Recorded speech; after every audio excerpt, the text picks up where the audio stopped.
வணக்கம் நண்பர்களே. இன்று நம்ம யார பத்தி பார்க்க போறோம் அப்படின்னு பாத்தீங்கன்னா, பசியானவர்களுக்கு உணவு, நோயாளிகளுக்கு ஆறுதல், கைவிடப்பட்டவர்களுக்கு அன்பு, இப்படிப்பட்ட கருணை நிறைந்த வாழ்க்கை வாழ்ந்தவர் தான் தூய ஜான் பாஸ்டி ரோசி.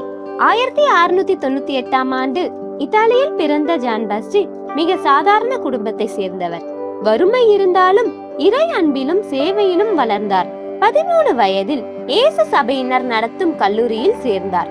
பின்னர் சாமிநாதர் சபையில் இணைந்து 1721ஆம் ஆண்டு குருவாக அருட்பொழிவு செய்யப்பட்டார். குருவான பிறகு ஏழைகள், நோயாளிகள், அனாதைகள் ஆகியோருக்காக முழு மனதுடன் சேவை செய்தார். மருத்துவமனைகளில் நோயுற்றவர்களை சந்தித்து ஆறுதல் கூறினார். கைவிடப்பட்டவர்களுக்கு தங்கும் இடமும் உதவியும் அளித்தார்.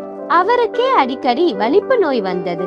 உடல் பலவீனமாக இருந்தாலும் அவர் பிறருக்கான சேவையை ஒருபோதும் நிறுத்தவில்லை. பின்னர் அவர் மக்கள் ஒப்புரவு அருட்சாதனை வழங்கும் பணிக்காக நியமிக்கப்பட்டார். பலரின் வாழ்க்கையை இறைவனிடம் திருப்பியவர் என்ற பெருமையை பெற்றார். 1764ஆம் ஆண்டு மே 23ஆம் தேதி அன்று அவர் இறையடி சேர்ந்தார். 1881ஆம் ஆண்டு அவர் புனிதராக உயர்த்தப்பட்டார். தூய ஜான் பாஸ்டி நமக்கு கற்றுத்தரும் மிகப்பெரிய பாடம் என்ன?